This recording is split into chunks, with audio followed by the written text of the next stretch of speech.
주인 되신 하나님, 지난밤 너무나 큰 일을 지나 오늘 이렇게 주님께 예배할 수 있다는 것이 참으로 감사합니다. 이렇게 주어진 평범한 시간이, 이 평범한 일상이 얼마나 소중한 것인지 다시 한번 느끼며 주님의 은혜를 더 깊이 찬양합니다. 사랑하는 주님, 이 시간 하나님을 더 깊이 만나고 누리며 하나님의 뜻에 더 가까이 다가서는 우리 모두가 되기를 원합니다. 나 자신과 우리 교회 공동체 그리고 나라를 향한 하나님의 뜻을 바르게 분별하며 오직 하나님의 뜻을 이루어가는 우리 모두가 되게 하여 주시옵소서. 오늘도 주시는 말씀을 통해 도전하시고 위로하시는 하나님을 기대하오니 주님 우리 마음을 만지시고 말씀하여 주시옵소서. 감사드리며 우리의 주인 되신 예수님의 이름으로 기도드립니다. 아멘.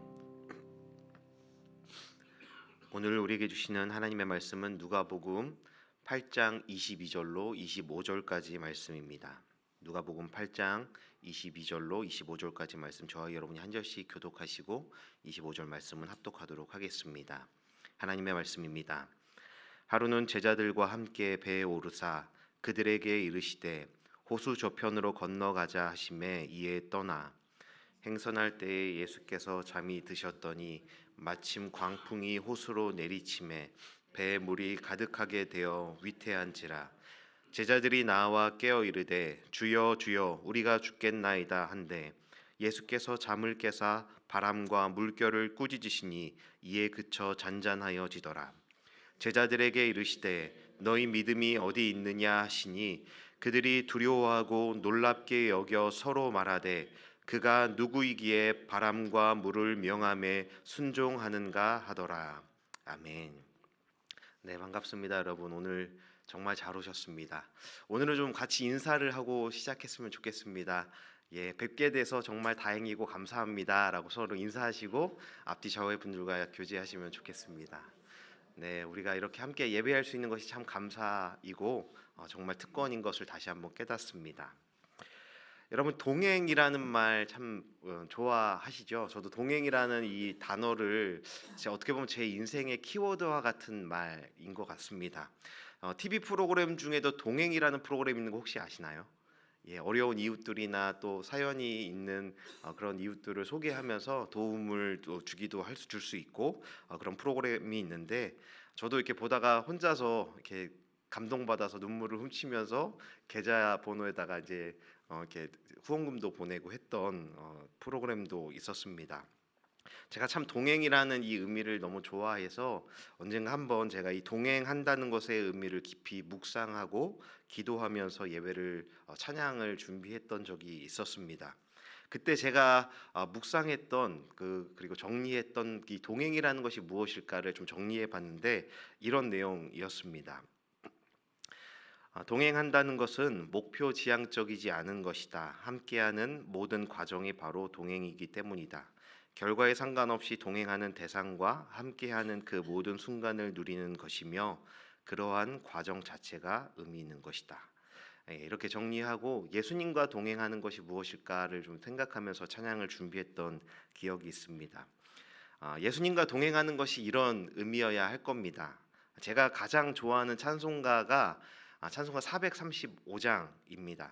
나의 영원하신 기업이라는 찬송가를 제가 가장 좋아하는데, 그 찬양의 가사처럼 나의 갈 길 다가도록 험한 길을 가는 동안 천국문에 이르도록 나와 동행하소서, 이 고백이 진정한 동행함의 의미라고 생각합니다.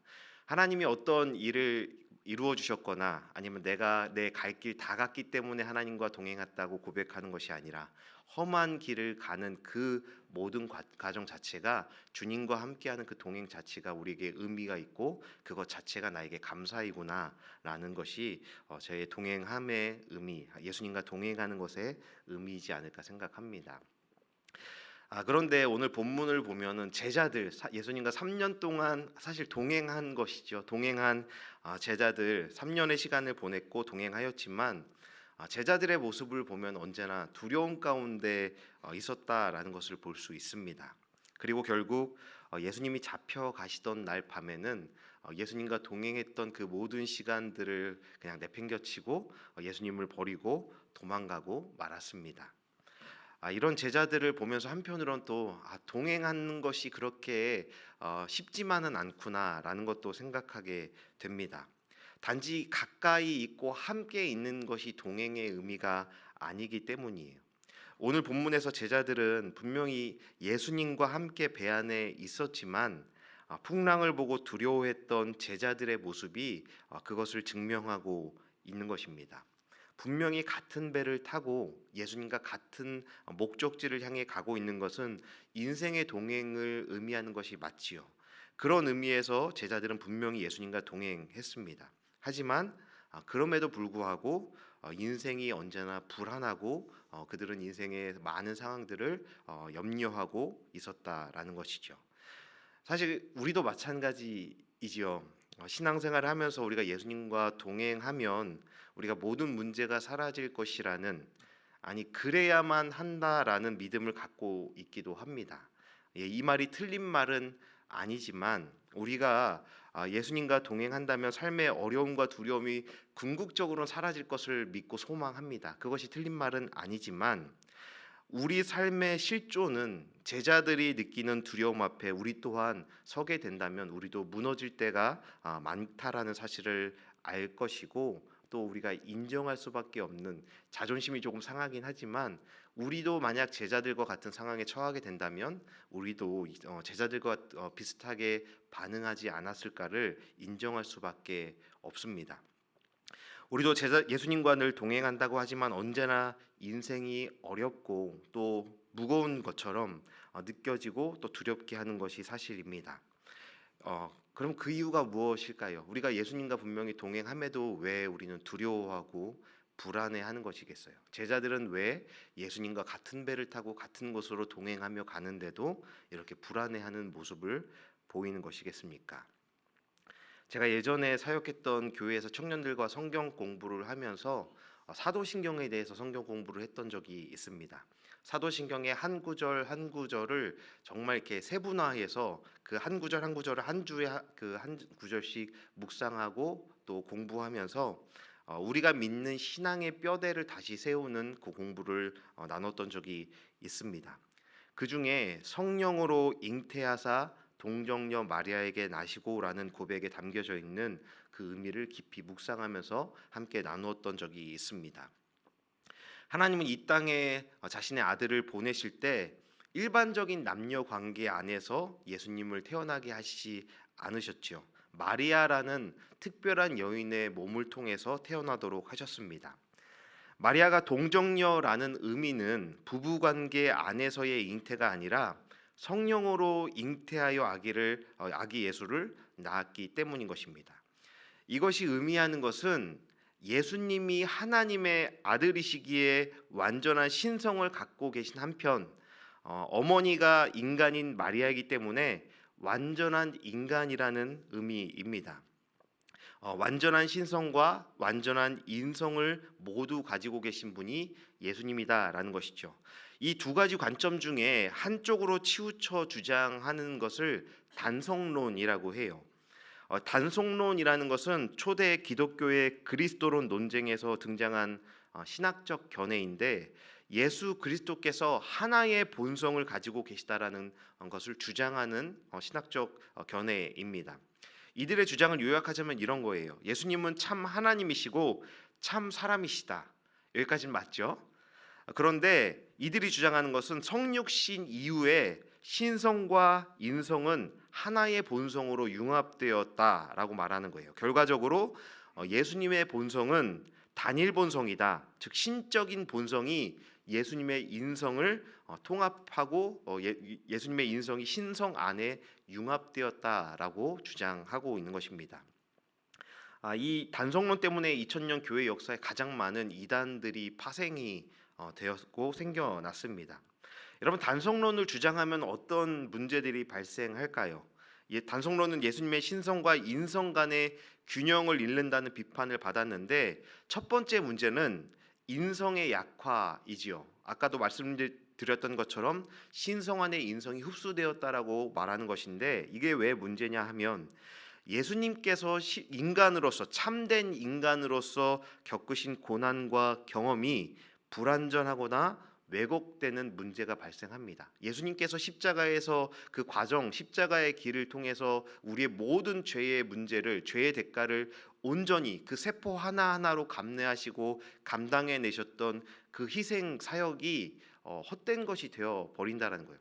신적인 존재로서 그 모든 일들을 감당했기 때문에 예수님 그렇게 힘드시지 않았을 거야라는 생각까지 이르게 된다라는 것이죠. 두 번째 문제는 구원의 본질이 이 때문에 훼손이 되어 버립니다. 기독교 신학에서는 예수님이 참 하나님이시면서 참 사람이셨기 때문에 인간의 구속이 완전히 가능했다라고 봅니다. 단성론은 이러한 그 구원의 본질 자체를 약화시킨다라는 비판을 받는 것이죠. 정리하자면 예수님의 신성만을 강조하면 구원은 하나님만이 이루심으로 예수님이 구원을 이루시는 분임을 쉽게 증명할 수는 있지만 예수님이 인간이 아니기 때문에 우리 인간의 고통과 죄의 무게와 그 모든 인간에 대한 긍휼함이 없지 않았겠느냐. 우리와 전혀 다른 존재로 그 십자가 사역을 행하셨기 때문에 우리의 고통과 우리의 실존에 동감하지 못하시는 분이 아니냐라는 문제에 직면하게 된다는 것이고, 인간의 아픔에 대한 공감대가 형성되지 않는다라는 것입니다. 신으로서의 전능한 능력 행함은 가능하지만 십자가의 형벌을 인간의 몸으로 온전히 감당하신 예수님의 죽음과 희생의 의미가 훼손되는 것입니다. 반면에 예수님의 인성만을 강조한다면 인간의 모든 문제에 대해 끌어안고 관심을 가지고 그 문제를 해결해 주시는 분으로서 예수님은 너무 좋지만 결국 그분이 인간을 구원하지 못하며 창조주의 초월적 능력은 행하실 수 없다고 여기게 된다는 것이죠. 그런데 오늘 본문 안에서 이 예수님의 신성과 인성에 관한 신학적 문제들을 해결할 수 있는 실마리를 찾을 수 있습니다. 성경에 등장하는 예수님의 신성과 인성이 함께 등장하는 성경에서 가장 대표적인 사건 중에 하나이기 때문입니다. 이 본문을 살펴보면 예수님은 가버나움에서 거라사인의 땅으로 이동하는 중에 배를 타고 제자들과 이동을 하셨죠. 그 항해 중에 예수님은 너무 피곤하셔서 배 안에서 잠이 드셨습니다. 복음서 여러 곳을 보자면 예수님이 배고파하기도 하시고 또 힘드셔서 길 중간에 앉으셔서 쉬기도 하십니다. 그리고 목말라서 뜬금없이 물을 달라고도 하시지요. 또 가까운 지인의 죽음 앞에선 예수님도 애절한 눈물을 흘리며 그 장례 행렬에 뛰어들기도 하시는 것을 보게 됩니다. 이런 장면들이 예수님의 인성이 드러나는 장면입니다. 반면에 풍랑을 잔잔케 하시는 능력은 예수님의 신성을 보여주고 있습니다. 하나님의 능력이 예수님께도 그대로 있음을 보여주고 있습니다. 인간의 질병을 고치시고 귀신들과의 싸움에도 이기셨는데 자연까지도 복종케 하시는 창조주의 권세가 예수님께도 있다는 것을 보여주는 것입니다. 이처럼 예수님은 풍랑이 있는 바다 한가운데서도 배 안에서 신성과 인성을 함께 보여주고 계시죠. 그렇다면 예수님이 신성과 인성을 함께 가지셨다는 것이 무엇을 의미하는 것이겠어요? 우리가 왜 예수님의 인성과 신성을 함께 바라보며 그것을 함께 또 믿어야, 균형 있게 믿어야 하는 것이겠어요?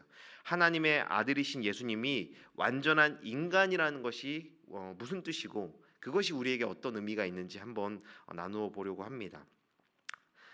우리가 만나는 예수님이 창조주 하나님이시지만 인간이 무엇인지, 인간의 연약함이 무엇인지, 인간의 한계가 무엇인지 모르는 분이 아니라 모든 것을 다 알고 이해하시는 분이라는 의미죠. 그래서 성경은 예수님에 대해서 이렇게 말하고 있어요.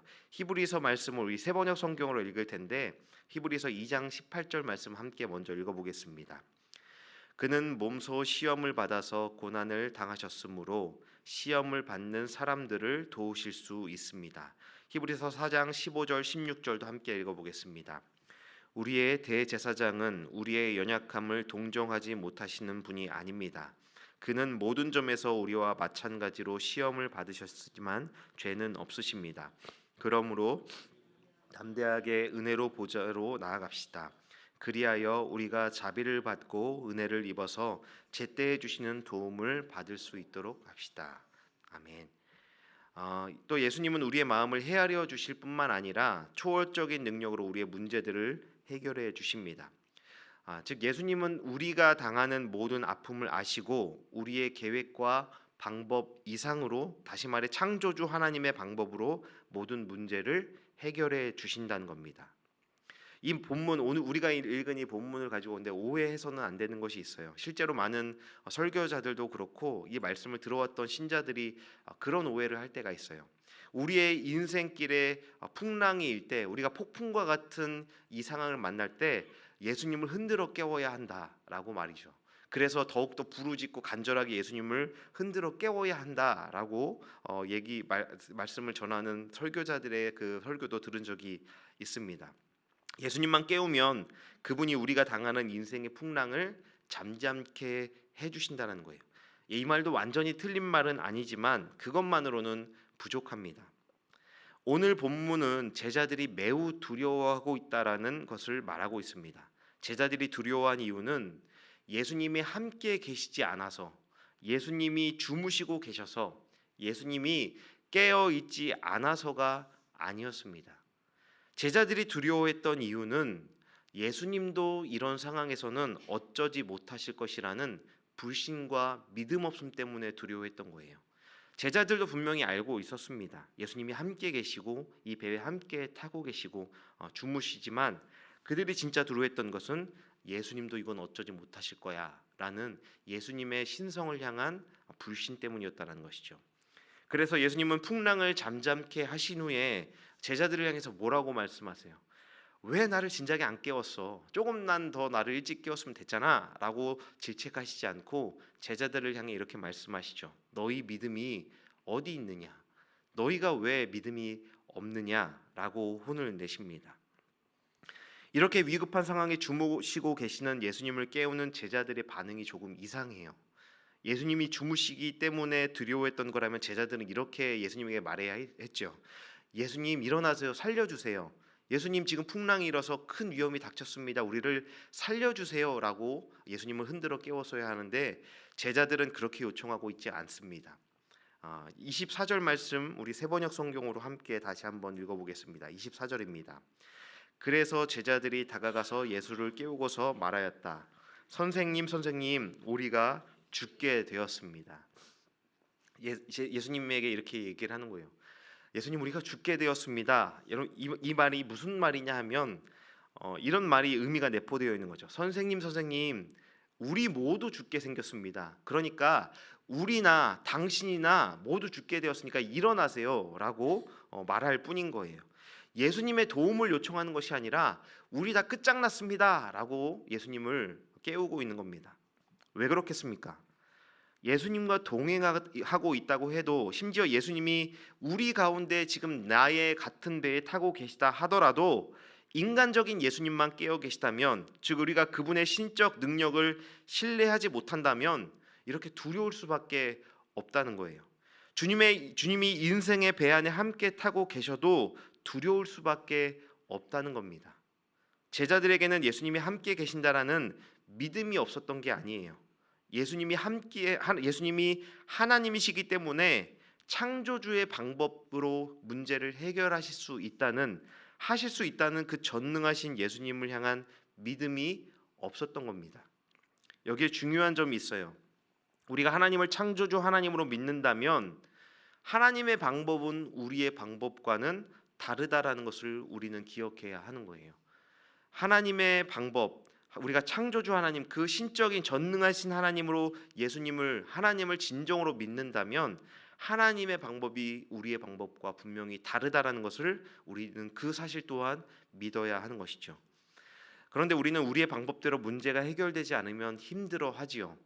우리의 방법대로 문제가 해결될 때 소위 말하는 우리는 기도응답을 받았습니다라고 감사와 또 헌금을 하기도 하고 찬양을 하지만 우리의 방법과 우리의 계획과 다른 하나님의 방법 앞에서는 당황하고 제자들과 같이 이렇게 믿음 없는 모습을 보이게 될 때가 있는 겁니다. 우리 교회도 그렇죠. 지금 우리 교회 열심히 기도했잖아요. 열심히 기도했고 우리가 하나님의 응답이라 생각하고 준비했던 교회 이전의 상황이 완전히 바뀌었습니다. 예수님이 우리 교회와 함께 하신다는 믿음은 분명합니다. 우리는 한 번도 그 사실을 부정하지 않아요. 그런데 우리가 기도하고 바랬던 원했던 응답과 전혀 다른 상황으로 지금 우리를 이끌어가고 계세요. 우리에게 바로 지금 그렇기 때문에 바로 이 믿음이 필요한 겁니다. 창조주 하나님은 우리가 생각하는 방법과 전혀 다른 방법으로 일하실 수 있다라는 우리의 한계와 우리의 상황을 넘어서 충분히 그분은 새로운 방법으로 우리를 이끄실 수 있다는 믿음이 지금 우리 교회에 저와 여러분에게 분명히 필요하다라는 것입니다. 얼마 전에 제가 우연히 읽게 된 책의 내용 중에 이런 예화가 있었습니다. 자신의 아들을 너무나 사랑한 고위공직자가 한 분이 있었어요. 근데 그의 아들이 오랜 시간 동안 그 공기업 취업 준비를 위해서 열심히 공부도 하고 취업 준비를 하고 있었습니다. 그리고 드디어 시험 날짜가 다가왔어요. 그런데 그 아들은 내가 과연 잘할 수 있을까? 내가 정말 시험에 통과해서 취업할 수 있을까라는 불안함에 사로잡혔습니다. 그리고 이런 아들을 바라보고 있던 아버지는 이 아들을 위해서 아주 약간의 힘을 썼다고 해요. 뭐 고위공직자니까 전화 한 통화 했겠죠. 저희 전화 한 통화를 해서 결국에는 그가 원하는 취업에 성공할 수 있도록 그 아들을 도와주었다라고 합니다. 여러분 이 예화를 들으시면서 어떤 생각이 드시나요? 어떤 마음이 드세요? 아들을 사랑하는 아버지의 아름답고 당연한 사랑 이야기로 들리시나요? 아니면 자신의 권위와 자신의 힘을 남용하고 잘못 사용한 고위공직자의 부당함으로 느껴지시나요? 어떠세요, 여러분? 예, 여러분들의 대답을 맡기겠습니다. 그런데 우리는 생각보다 자주 하나님 당신의 권위를 가지고 부당한 일을 좀 행해 주세요라고 요구할 때가 있다라는 거예요. 하나님 앞에 기도할 때 우리가 마치 이 고위공직자의 아들처럼 하나님이 나를 사랑하시면 나에게 이 기도를 응답해 주세요라고 부정청탁을 요구할 때가 있다라는 것이죠. 하나님이 그러다가 기도를 들어주시지 않으면 하나님 날 사랑하신다면서 왜 내 기도를 들어주지 않으시는 거죠? 하나님 나 사랑하신다면서 왜 나를 이렇게 힘들게 하십니까? 라고 하나님을 원망하기도 하는 것입니다. 하지만 여러분 하나님은 우리를 너무 사랑하시지만 그렇다고 그 사랑 때문에 부당한 일을 당연하게 행하시는 분은 아닙니다. 하나님은 누구보다 정의롭고 공의로운 분이시기 때문이에요. 우리가 신앙과 믿음 그리고 특히 기도에 대해서 오해해서는 안 되는 것입니다. 기도라는 것이 하나님께 부정청탁을 요구하는 자리가 아닙니다. 기도는 정당한 나의 노력과 수고를 가지고 하나님의 공의와 정의, 하나님의 뜻이 이루어지길 바라며 간구하는 오히려 하나님의 뜻을 수용하는 자리여야 하는 것이죠. 예수님이 우리 교회의 문제를 해결해 주시는 방법이 우리의 생각과 방법을 초월한다는 것을 알아야 하고 우리는 그것을 믿어야 합니다. 우리가 하나님 앞에 지금 하나님 우리 교회를 사랑하시니까 하나님 불법을 조금 자행해서라도 우리 교회가 원하는 좋은 예배 처소를 마련해 주세요가 아니라 하나님의 초월적인 능력을 우리는 신뢰하오니 우리를 이끌어 주세요라고 온전히 하나님 앞에 우리 교회와 우리 인생의 운명을 맡길 수 있어야 하는 겁니다. 바로 그 믿음이 예수님을 창조주 하나님의 신성을 소유한 분으로 바르게 인식하는 우리의 태도인 것입니다. 여러분 그리스도인에게 풍랑이 일어 죽게 될 만한 상황은 언제든지 일어날 수 있습니다. 심지어 예수님과 함께 배에 타고 있다고 해도 그 위험은 저절로 우리의 인생을 비껴갈 수가 없어요. 예전에 그 농담 조금 유치한 농담인데 일본어로 비사이로 막가라는 그 농담 혹시 기억하시나요? 비가 막 내려도 비사이로 막가는 뭐 이런 농담인데 정확한 농담은 기억나지 않지만 우리가 신앙생활하면서 가끔 하나님 앞에 그런 비사이로 막가 같은 신앙을 요구할 때가 있는 거예요. 고난과 아픔은 모든 인생에게 주어지고 우리가 그것을 피해갈 수 없는데 우리는 신앙을 가졌다고 해서 또 기도한다고 해서 마치 비 사이로 피해 다니듯 고난과 아픔을 피해서 그렇게 비겁한 신앙인으로 살아가겠다고 하나님 앞에 부르짖을 때가 있지 않냐라는 것이죠. 온 바다에 풍랑이 일어났는데 내가 타고 가는 배만 거센 폭풍이 피해 가기를 바란다는 것은 사실 틀린 것이죠. 인생의 거센 폭풍 속에서 나만 잘 살게 해달라는 건 하나님의 권위를 남용해 불법을 저질러 달라고 요구하는 것과 같아요. 우리 사회가 이렇게 힘든데 우리가 교회 안에 있다고 해서 우리만 잘 살게 하고 우리는 고난과 아픔 없이 살아가게 해달라는 것 또한 이기적인 신앙입니다. 한국 교회가 무너져 가는데 우리 교회만 좋은 교회라고 우리 교회 안에만 똘똘 뭉치는 것 또한 좋은 신앙이 아닌 것이죠. 우리가 교회에서 좋은 교회에서 하나님의 뜻을 담아냈다면 우리는 세상 속에서 그 참된 교회로 살아냄을 통해서 하나님의 뜻을 전할 수 있는 것이 우리 신앙의 자세여야 한다는 것입니다. 우리 교회에서 어떤 믿음을 배워 왔습니까? 여러분의 믿음은 주무시고 계신 예수님을 향해서 어떻게 소리치고 있는지 한번 이 말씀 앞에서 여러분의 기도를, 여러분의 부르짖음을 한번 돌아보시면 좋겠어요. 삶에 여러 가지 힘들고 어려운 문제가 닥칠 때 우리가 호들갑을 떨면서 우리가 죽게 되었다고 울고불고 하는 것이 우리의 보편적인 믿음의 모습은 아니었는지, 여전히 우리의 생각과 방법의 한계를 뛰어넘지 못하고 그 안에서 문제가 해결되기를 바라는 신앙이 오늘날 그리스도인들의 믿음의 수준, 그리고 나의 믿음의 수준은 아닌지 한번 말씀 앞에서 정직하게 우리를 조명하고 돌아보면 좋겠습니다. 그런 믿음을 가졌기에 폭풍 속으로 이끄실 때 우리는 견디지 못하고 무너져 버리는 신앙은 아니었는지, 세상의 거센 풍랑 속에서 창조주 하나님의 신성을 가지신 예수님과 동행하고 있음에도 우리가 제자들과 같이 평안이 깨어지고 내가 죽게 되었다고 소리치고 있는 모습이 우리가 기도하는 모습, 우리가 살아가고 있는 모습은 아니었는지, 그것이 우리 믿음의 수준은 아니었는지 우리 한번 정직하게 돌아보면 좋겠어요. 사랑 여러분, 우리 인생의 항해에 함께 오르시어 동행하시는 예수님의 깊은 긍휼과 사랑, 그리고 그분의 인성을 믿고 누릴 수 있기를 바랍니다. 우리가 너무 힘들어 눈물을 흘리며 비틀거리며 걸을지라도 그런 저와 여러분을 모른다 하지 않으시고 온전히 우리의 아픔과 우리의 그 감정에 동감해 주시고 또 위로해 주시는, 우리와 함께 계셔 주시는 인성을 가지신 예수님이심을 우리가 바라보고 기억하기를 바랍니다.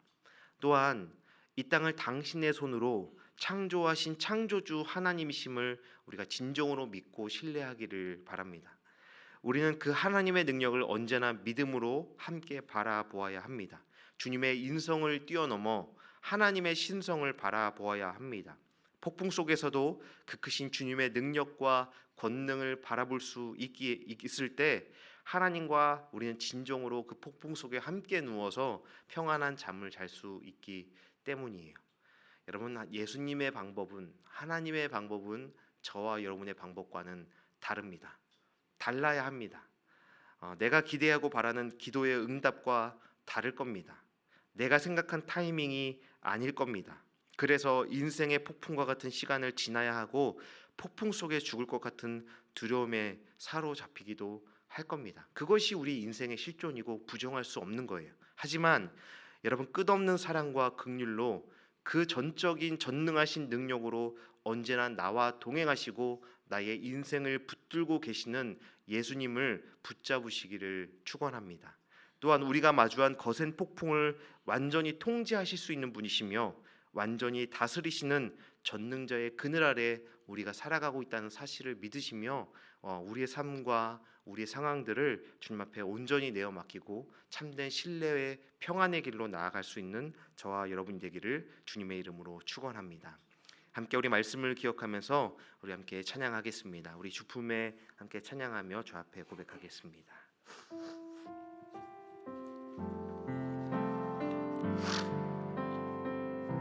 주품에 품으소서. 주품에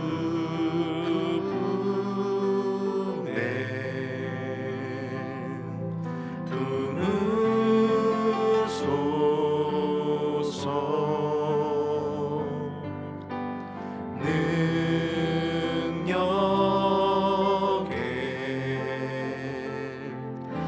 날로 덮으소서.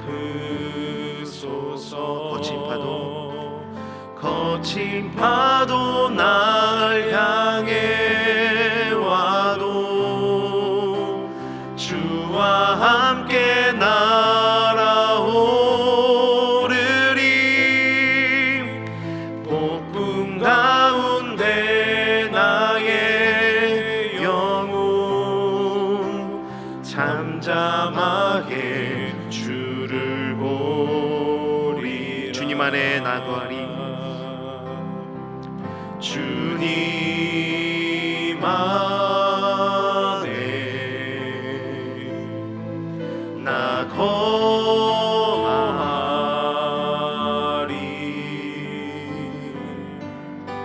주 능력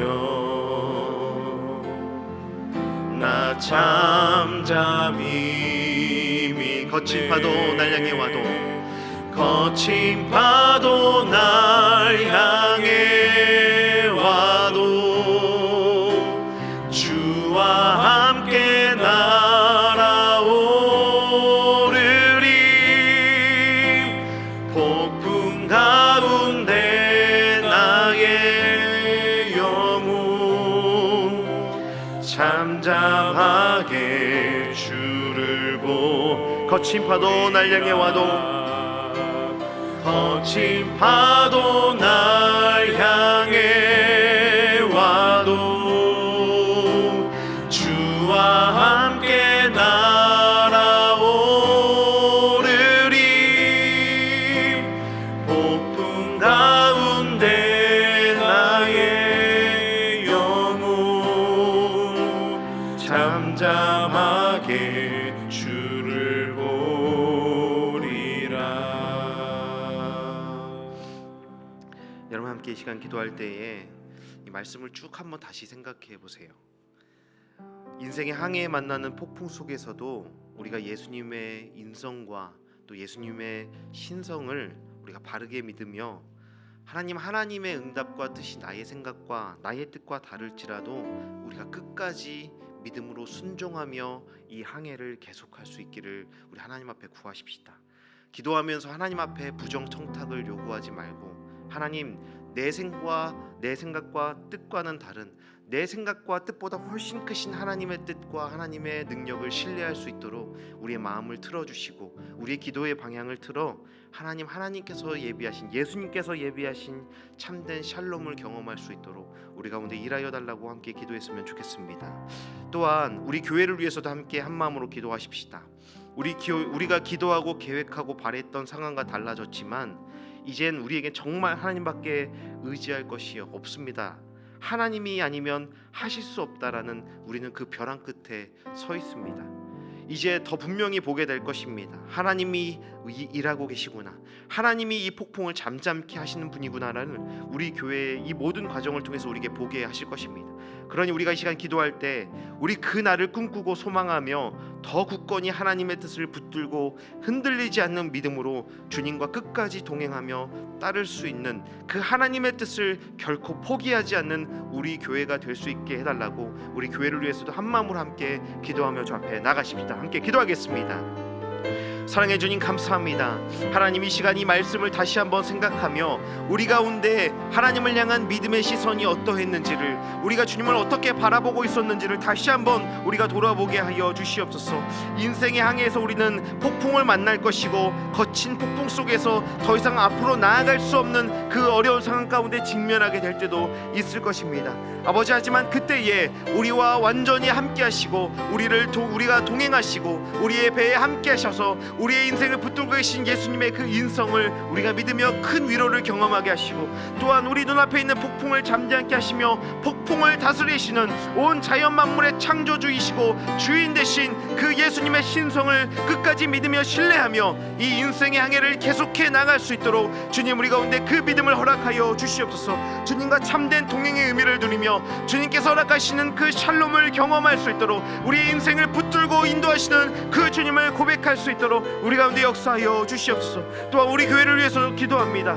이제는 더 이상 우리에게 주님밖에 없습니다. 주님밖에 우리의 방법이 남아있지 않습니다. 더 이상 우리가 우리의 생각과 우리의 결과와 우리의 계획을 고집하지 아니하고, 하나님 이제는 주님께서 이끄시는 대로 온전히 우리의 믿음의 시선을 향하여 나아가게 하여 주시옵소서. 하나님 마침내 주님께서 우리에게 그 일들을 이루실 그날, 우리가 참된 주님을 향한 참된 고백과 찬양으로 나가게 하여 주시고, 우리만 고백할 수 있는, 끝까지 믿음으로 기도했던 우리 교회만 고백할 수 있는 참된 믿음의 고백이 우리 안에 넘쳐날 수 있도록, 그 날을 소망하며 꿈꾸며 기대할 수 있도록 우리 가운데 그 믿음을 허락하여 주시옵소서. 주님, 우리 가운데 일하실 수 있습니다. 주님, 우리의 방법과 다르더라도, 우리의 계획과 다르더라도, 우리의 시기와 다르더라도 하나님의 방법을 신뢰하며 믿음으로 바라보겠사오니 우리와 함께 하시고 끝까지 우리 교회와 우리의 삶을 붙들어 인도하여 주시옵소서. 주님을 향한 신뢰를 회복하게 하시고, 주님께서 허락하신 참된 샬롬과 그 평안의 항해 가운데 주님과 동행하며 우리 가운데 말씀하시고 역사하시는 주님을 우리가 누릴 수 있도록 우리와 함께하여 주시옵소서. 주님, 완전하신 주님, 오늘도 귀한 말씀을 통해 우리의 삶과 믿음의 길을 가르쳐 주심을 감사드립니다. 주님, 우리가 삶을 살아가다 보면 폭풍과 같은 시간을 지나야 하지만 그 폭풍 속에 함께 동행하시는 예수님의 따뜻한 사랑과 위로를 경험하게 하여 주시옵소서. 또한 그 폭풍을 잠잠케 하시는 전능하신 예수님을 신뢰하며 하늘의 평안과 소망을 빼앗기지 않는 믿음의 항해, 그 믿음의 여정을 계속해 나가게 하여 주시옵소서. 또한 우리 교회의 항해에 함께 하신 예수님을 신뢰합니다. 우리의 가능성과 계획은 끝났으니 이제 하나님이 폭풍을 잠잠케 하시며 우리의 생각과 한계를 넘어 일하시는 놀라운 기적을 우리 교회가 경험하는 시간 되게 하여 주시옵소서. 어두운 골짜기 지나가며 험한 길을 가는 동안 우리와 동행하시는 그 모든 순간을 감격하는 우리가 되게 하여 주시옵소서. 감사드리며 참 인간이시며 참 하나님이신 예수님의 이름으로 기도드립니다. 아멘.